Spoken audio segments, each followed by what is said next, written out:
Skip ahead about 40 seconds if the resources I've been giving bother you. There is a crisis text line set up for those suffering from anxiety or depression. Text 741-741 for help.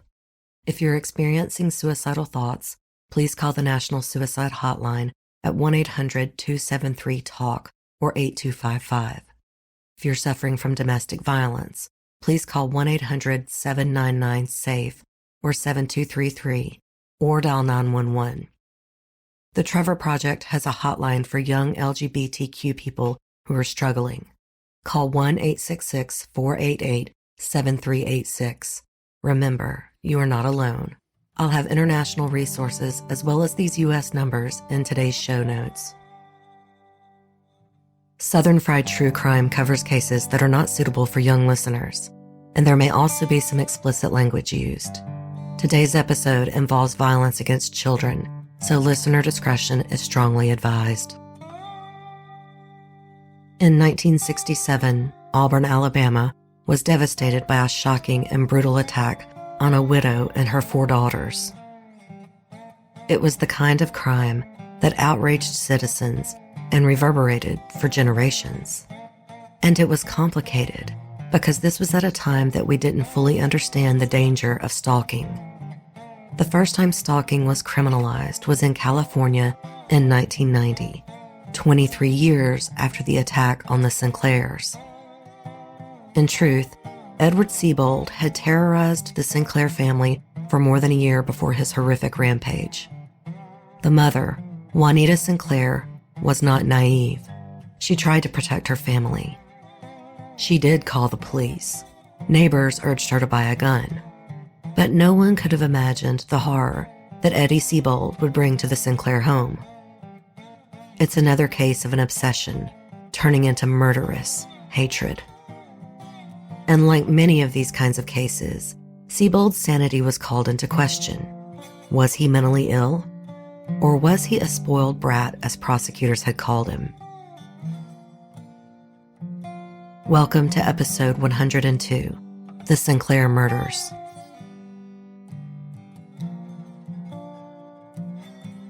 When you think of Auburn, Alabama, you think of Auburn University. It is intrinsically a college town. And in 1967, it certainly already was one.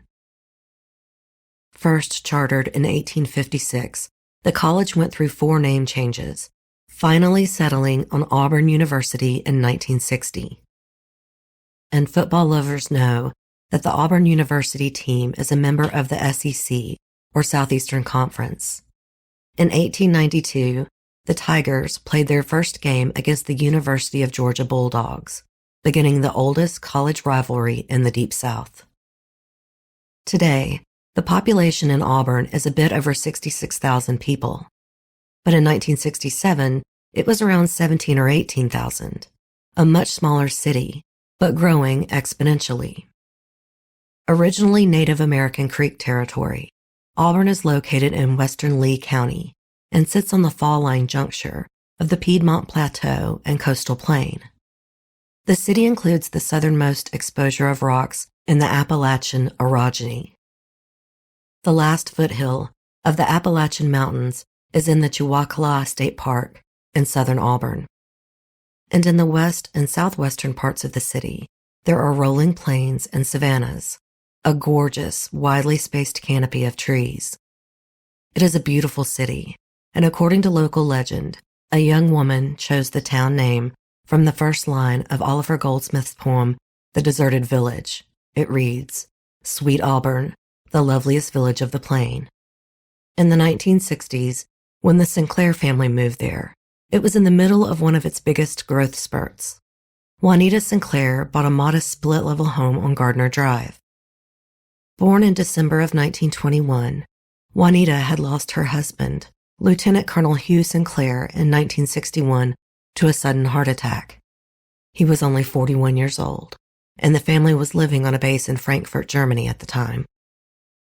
Juanita's youngest daughter, Mary Lynn, who went by Lynn, was only 3 years old.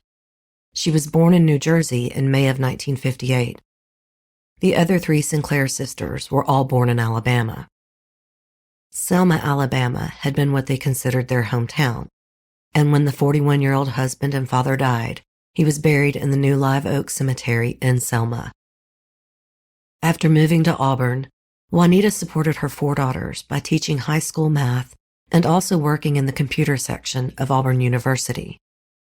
In 1967, her daughter Cathey, the oldest, was 20 years old. She had been born in July of 1947 and would have been around 14 years old when she lost her father. The next in line was Sarah Elizabeth, known as Libba. Born in December of 1948, she was less than 2 years younger than Cathey. Faye Sinclair was born in April of 1950, almost 2 years younger than Libba, and then Lynn was born 8 years later.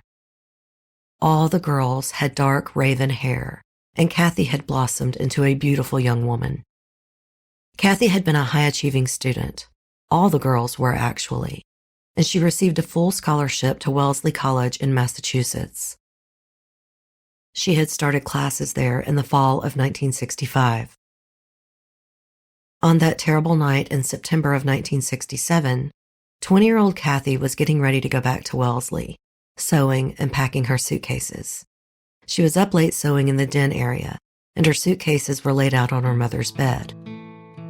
17-year-old Faye and 18-year-old Libba were sharing a bed because Faye had given hers up to her little sister so she could have a sleepover. 9-year-old Lynn and her neighbor and friend, 8-year-old Mary Durant, nicknamed May May, were sleeping in Faye's bed. Juanita was in the living room, lying on the couch peacefully, until Edward Seibold broke down her door. I'm going to pause now for a short commercial break.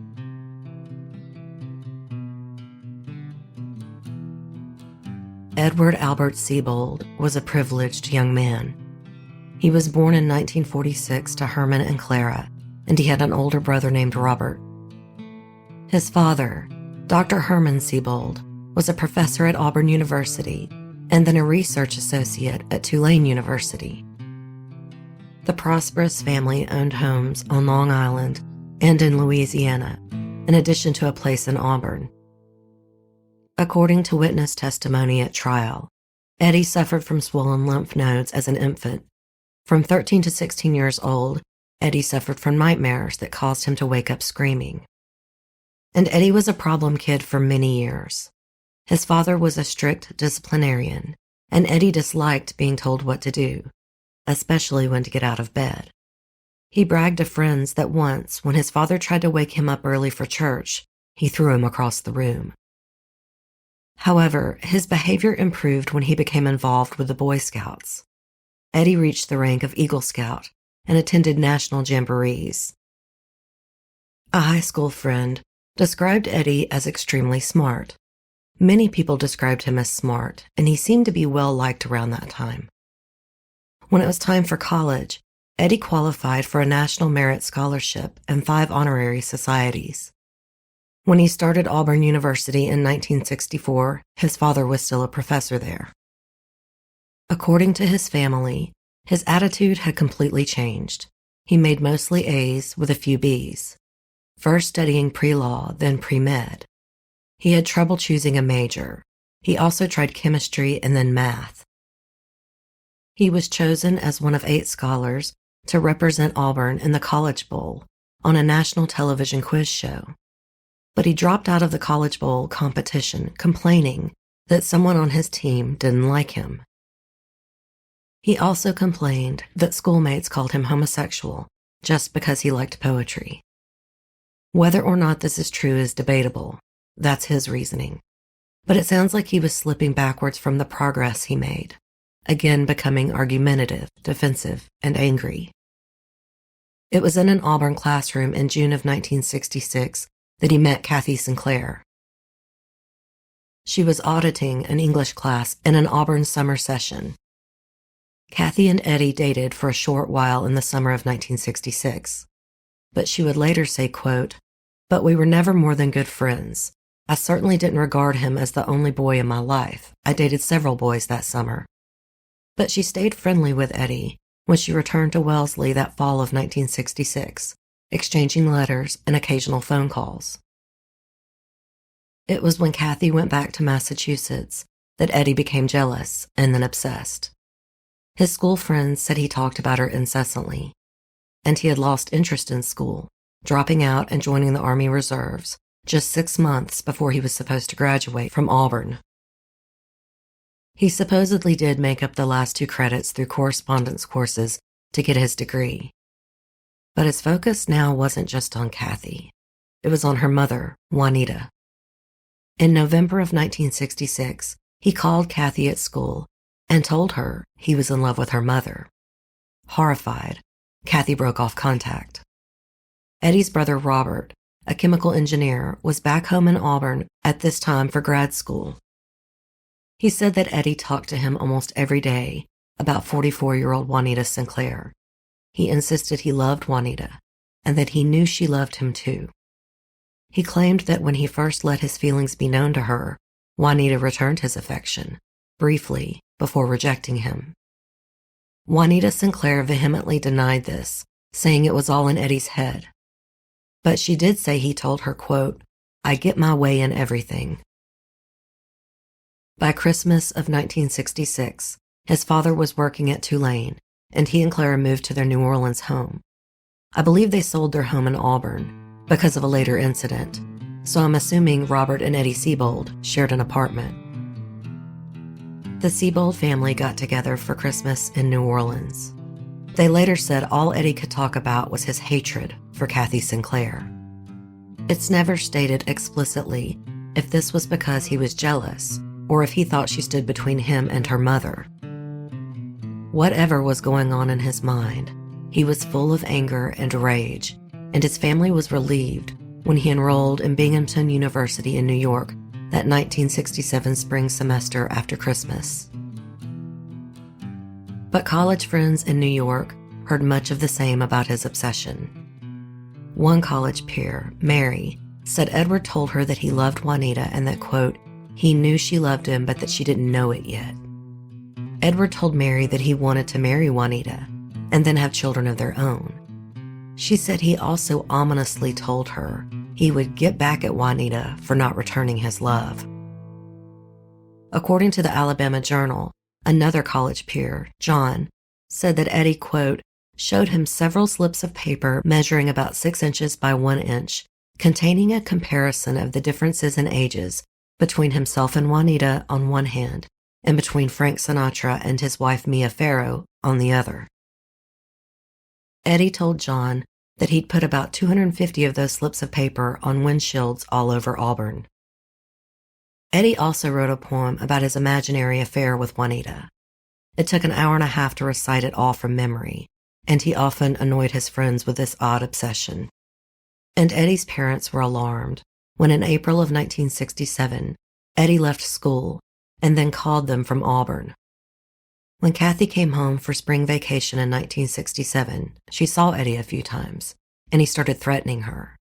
Cathey said, quote, once, when I was in the backyard, he hit me in the face hard enough to knock my glasses off. He twisted my arm. She said he told her, quote, all I want to do is hurt you, and I know that hurting any member of your family is hurting you. The next day, Eddie stood outside the Sinclair house and wouldn't leave. Juanita had to call the police. In May, Juanita was able to get what was called a peace warrant against Eddie Seibold. That's like a restraining order. Eddie called his mother Clara and was furious. She rushed to Auburn to be with him and to try to calm him down. They had dinner with friends, and afterwards, she said Eddie started screaming at her that she had to help him. He wanted his mother to go and plead with Juanita Sinclair, down on her knees, he said, so that he would be allowed to go and visit Cathey at the Sinclair home. This is what Clara said were his exact words, but it would now seem he was either focused back on Cathey or he had not told his mother about his feelings for Juanita. It's not really clear what she knew when. But when she refused to go talk to Juanita, he actually threw a nut at her face, hitting her in the eye, still screaming at her. She said she would no longer discuss the topic and was going to walk back to her motel. It's because she said specifically that she stayed in a motel to come see her son that I believe they had sold their Auburn home. Regardless, she walked out of the restaurant and Eddie followed her. He got into his car and tried to run his own mother down. Clara Seibold was able to jump behind a tree, and Eddie slammed on his brakes right before hitting the tree. After this disturbing incident, Clara tried to have him committed. She spoke to 6 or 7 people, including a doctor, a dean of men, a lawyer, a psychiatrist, and the head of a mental clinic, but no one would help her. The psychiatrist even told Clara that she was not good for Eddie and that she should go home. The psychiatrist said Eddie was, quote, neither homicidal nor suicidal. He was neurotic and suffered emotional disturbances, but he wasn't insane. In August of 1967, Eddie drove onto the Sinclair lawn and broke several windows in their house. He was arrested and later said his father bailed him out and told Eddie he would only get him out of jail if he agreed to leave Auburn. By the time of the murders the following month, Eddie had been stalking the family for over a year. Not just outright threats, but in sinister, creepy ways. He broke into their house and left notes, and even followed them when they went on vacation. In a 2012 Opelika Auburn news article, Zach Sprayberry Jr., a neighbor, recalled that his dad, Zach Sr., had told Juanita she needed to reinforce the locks on all of her doors. And he said, quote, he tried to give her a gun, but she didn't want a gun in her house. It was 17-year-old Zach Sprayberry Jr. who answered an urgent knock on his door around midnight on September 7, 1967. He said he opened the door to Dr. Ben Thomas, who lived down the street from him on Gardner Drive. He lived 3 doors down from the Sinclairs. He told the newspaper, quote, he came to get Daddy, and he had a pistol in his hand. He said, get Zach now. That Seibold boy just shot Juanita.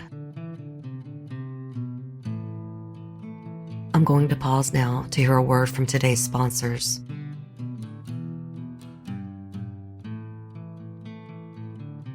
On the evening of September 6, 1967, 9-year-old Lynn had asked if her friend May May, 8-year-old Mary Durant from next door, could come and spend the night. Juanita said yes, and the girls were going to sleep in the double bed in Faye's room. 17-year-old Faye decided to bunk with Libba, her 18-year-old sister. By 11:50 p.m., all 4 of those girls were sleeping in bedrooms on the 3rd floor. Cathey was up late, eager to return to school and sewing and repairing clothing. She had her suitcases laid out on her mother's bed. The split-level home had a lower level, a sort of basement, that had windows to the backyard that they used as a den. That's where Cathey was sewing. Juanita Sinclair had fallen asleep on the living room couch. The living room was on the 2nd floor, which was on the ground level, where the front door was located. Edward Sebold broke down the front door, and he was armed with a shotgun and a hatchet. Juanita jumped up, so when he shot at her, she was luckily only hit in the arm. She ran out the front door for help as he started going down to the lower level where the den was. Cathey had heard the shot and heard his familiar voice yell, "Where is Cathey?" and she quickly hid in a closet. Eddie walked down to the den and looked around. Then he looked into a small bedroom adjacent to the den, and there was a life-size doll on the bed. He fired at the doll, maybe thinking it was Lynn. He went back up to the ground level and then started heading upstairs to the bedrooms. Faye had heard the shots downstairs and Eddie yelling, so she had rolled quietly off the bed and then crawled under it, hiding. It's not clear if Libba heard the commotion and froze, or if she didn't awaken. But when Eddie burst into their room, she rose from the bed. Faye watched as Eddie hit Libba with a shotgun. She fell back onto the bed and tried to rise again. He kept beating her with a shotgun as he dragged her out into the hallway screaming, "Where's Cathey? Where's Mrs. Sinclair?" Faye heard Libba whimpering, I don't know. Then he went to what he thought was Faye's room. This is from his own testimony. And when he opened the door, he saw 2 little girls. He later said he thought it was 2 Lyns. Confused, he aimed the shotgun, and as the girls were huddled together, he killed them both with 1 shot. He said he then turned around and saw Libba standing in the doorway with her hand to her throat.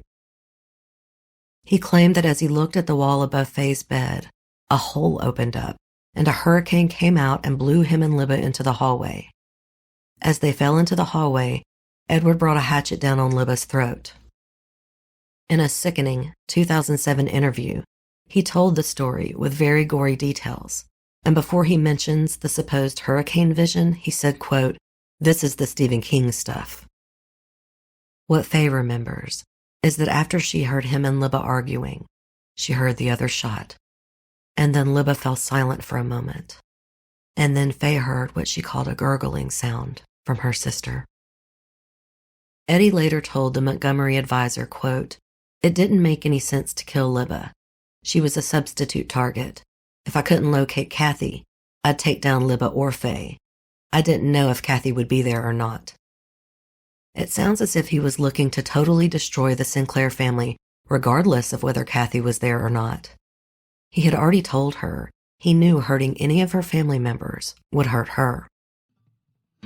After he murdered Libba, he walked down to the 2nd level and ran out the back door. When he had gone upstairs, Cathey had crawled out of a window in the den and found her bleeding mother on the carport. Then they hid in the storage room together. When it finally fell silent, Cathey and Juanita ran to Dr. Ben Thomas's house 3 doors down.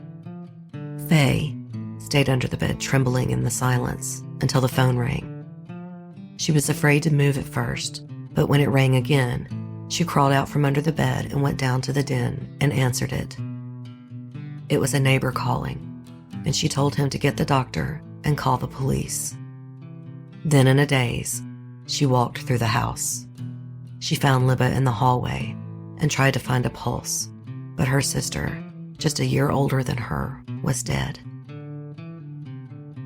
She went into the room where the little girls, Lynn and May, had been sleeping, and was horrified to find them covered in blood.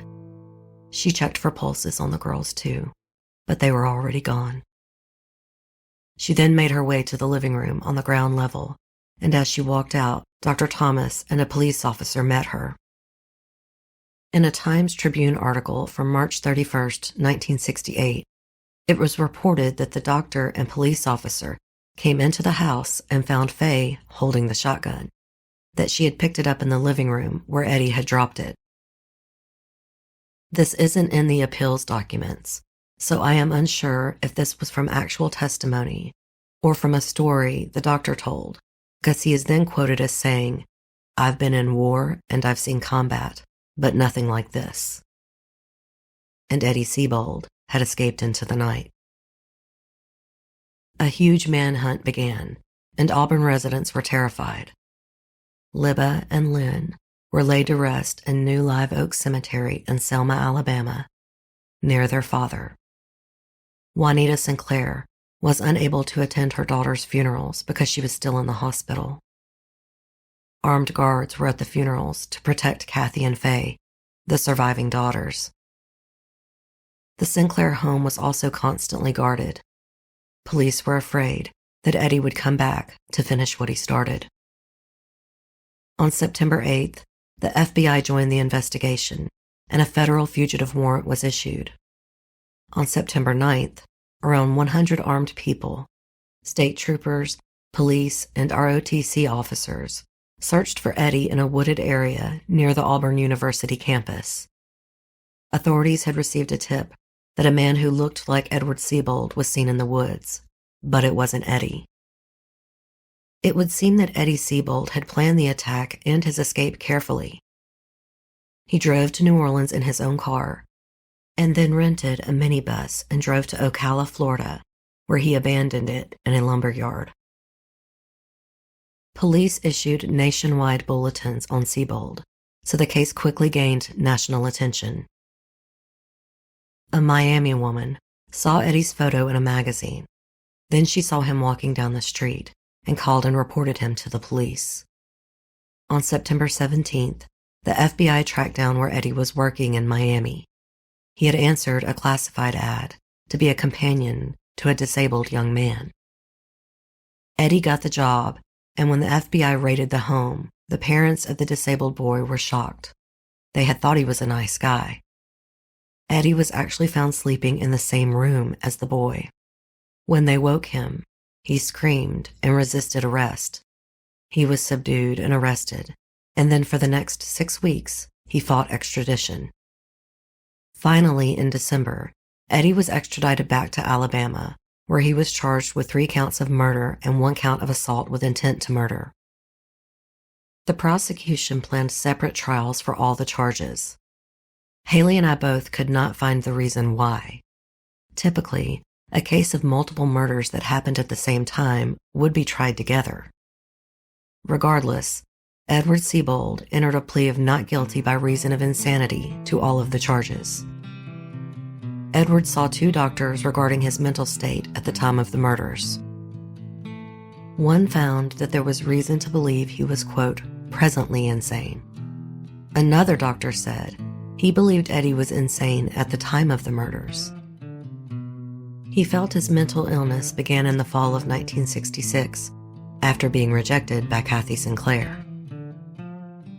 At the time of Eddie's trial, the mental condition of a defendant was to be obtained by at least 3 specialists appointed by the judge. The doctors who had already seen and diagnosed Eddie were not appointed. Edward Seibold was 3 times denied the opportunity to have a hearing regarding his mental condition at the time of trial. Each time, the judge ruled that it was a matter for the jury to decide. On January 15, 1968, Edward's trial for the murder of Mary Lynn Sinclair began. The prosecution's case was that Eddie attacked the Sinclair family because Cathey broke up with him and Juanita rejected him. The prosecution said Edward Seibold was not insane, but, quote, he was a spoiled brat who recognized no authority from anyone. All psychiatrists for the prosecution said Edward Seibold was sane at the time of the killings. One psychiatrist said, quote, Edward displayed a preoccupation with sex and destruction, and his desires were all about Juanita. Edward had sadistic and destructive ideas and feelings toward women. The sadism was a dominant part of Edward's personality. Edward gains much pleasure from the thought of hurting people, women particularly. End quote. The prosecution took the spoiled brat theory and went hard for Eddie's parents on cross-examination. The prosecutor told Eddie's mother, Clara, that she and Herman, quote, never tried to control Eddie. You have given in to him and pampered him. You let him run your household instead of you running him. Clara simply answered that that wasn't true, and Herman Seibold said he did what he thought was right. The defense's case was that Eddie had been mentally unstable before he met Cathey, and that he got worse after they met. All psychiatrists for the defense said Edward was insane at the time of the killings. On January 20th, 1968, after deliberating for 3 hours, the jury found Edward guilty and recommended the death penalty. The judge sentenced Eddie to death immediately after the verdict and recommendation. Immediately following his sentencing for the murder of Mary Lynn, Edward's trial for the murder of Libba began. The judge didn't even let spectators or news people leave until the new jury had been chosen. According to the Times-Tribune, Edward's trial for Libba's murder was similar to the trial for Mary Lynn. The jury was all male, the lawyers and the witnesses were the same, the testimony was the same, and so was the verdict and sentence. After the outcome of the trial for Libba's murder, Edward's trials for the murder of May and the assault of Juanita were postponed until he could get more mental health testing. Neither trial was ever held. Edward Seibold appealed his sentences for both convictions on multiple grounds, but the main point in each appeal was that he was not allowed to prove insanity because his mother was not allowed to testify that she had attempted to have him institutionalized after he tried to run her over. At each trial, Clara Seibold was only able to answer 3 questions from the prosecution. But on cross-examination in Mary Lynn's case, defense attorneys were able to get quick answers from Clara, even as the prosecution objected. She blurted, "He almost ran over me with his car." On October 7, 1971, the Supreme Court of Alabama ruled against a new trial for the murder of Mary Lynn Sinclair. They agreed that the court erred by not allowing Clara Seibold to testify to the full story of trying to get her son committed, but they felt that the error was fixed on cross-examination. But on November 4, 1971, the Supreme Court of Alabama ruled that Eddie should get a new trial for the murder of Libba because the court denied his chance to prove his insanity when the jury only heard Eddie's mom answer the 3 questions. And on February 8, 1972, 2 days before Edward Sebold was to be executed for the murder of Mary Lynn, the U.S. District Court overturned his sentence, saying that he didn't get a chance to prove his insanity. After both sentences were overturned, Eddie was ordered to go back to trial for all the charges. To avoid more trials, the Sinclair family were asked if they could accept Edward Seibold pleading guilty to all counts and get life sentences instead of the death penalty. They agreed. Eddie pled guilty to the 3 murder charges and 1 charge of assault with intent to murder. He was given 3 life sentences, plus 20 years for the assault on Juanita. However, the Sinclair family did not understand that the life sentences would not be life without parole. He would get a parole board hearing every 5 years. He was first denied parole in 1977, 5 years after he pled guilty. And Eddie Seibold loves to talk to the press. In 1984, he claimed he was diagnosed with schizophrenia in an article with the Associated Press. He said, quote, "My life sort of fell apart on me." He said he felt regret and shame. And, quote, "At one point, I felt anguish, but not anymore." He also said, quote, "The worst thing they are saying about me is that I'm dangerous. I can't prove I'm not. I've been convicted of killing 3 people. I'm an excitable person and I'm irritable, but I'm not dangerous. I control myself very well."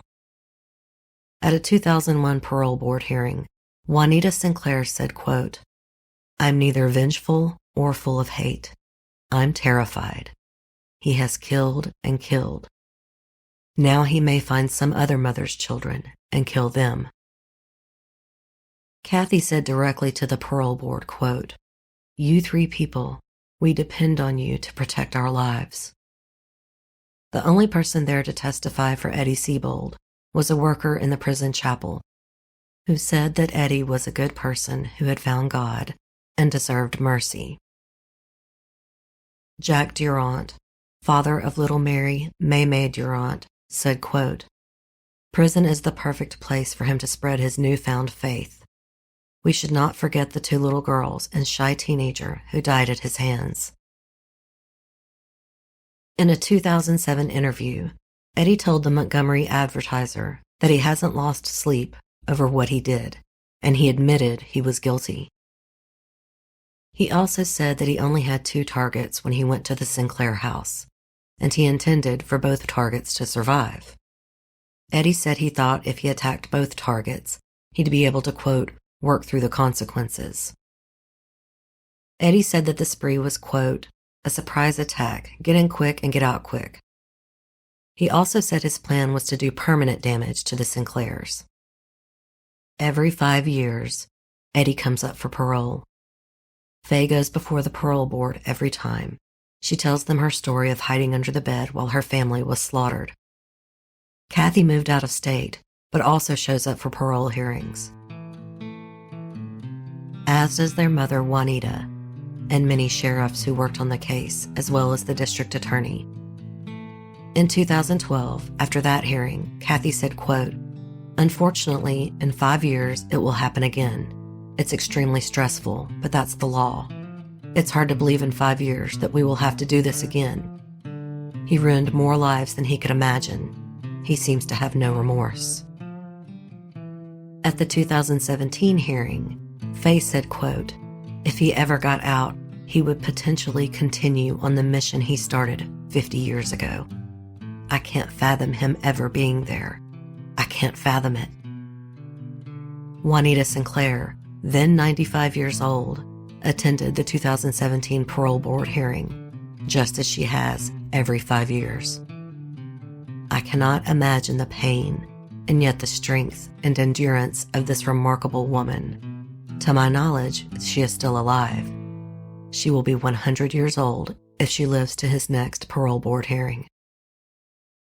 Eddie is currently incarcerated in Staten Correctional Center in Elmore, Alabama. It is difficult to see Edward Seibold as anything but a remorseless monster.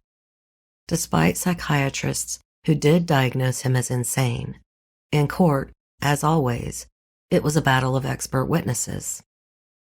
In a crime this heinous, you can see why the jury would reject insanity. Not only did Edward Sebold carefully plan and carry out the attack, he managed to escape capture for 11 days. He struck terror in the heart of everyone, not only in Auburn, but in Lee County, where the jury pool came from. And his interviews do him no favors. He is so open and says such wild things that you wonder if he does have mental issues. Because why wouldn't he just show remorse if he ever hopes to be paroled? But no, he always seems to revel in the details of the slaughter. He stalked a woman and her 4 daughters for over a year. In 1967, they did the best they could, getting a restraining order and having him arrested. But stalking was not yet a crime, and Eddie Seibold always walked free, no matter how much he harassed the Sinclairs. And yet, sadly, it does seem that Juanita and her neighbors understood how dangerous he was. All I can think about is 17-year-old Faye Sinclair, hiding under a bed, trying not to make a sound, as she heard her sisters and neighbor brutally murdered, trembling, trying not to cry out, and then walking around in a daze, finding their bodies in all the blood. She had the strength to answer the phone and then to check for pulses to see if anyone survived. Cathey and Juanita are also incredible survivors. Unarmed, there was nothing they could do but run for help. And all 3 of them show up every 5 years, painfully reliving that horrific night to make sure Edward Sebold never sees the light of day. Southern Fried True Crime is written and produced by me, Erica Kelley. The original graphic art is by Coley, and Southern Fried's original music is by Rob Harrison of Gamma Radio. Southern Fried's audio is edited and mixed by Ches Gray of Gray Multimedia. Thanks so much to Haley Gray for her diligent research on this heartbreaking case. And thanks to listener Anne Free for suggesting today's episode. Remember to subscribe to the other show I narrate, Fetal Abduction, a true crime podcast. Our 3rd episode was released a few days ago.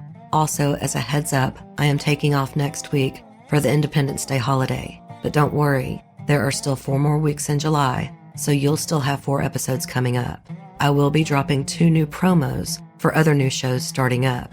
I just didn't want to disappoint you when you saw those in your feed and didn't get a new episode. But I do hope these new shows interest you and you'll give them a try. And I'd like to remind you to come join my Facebook group.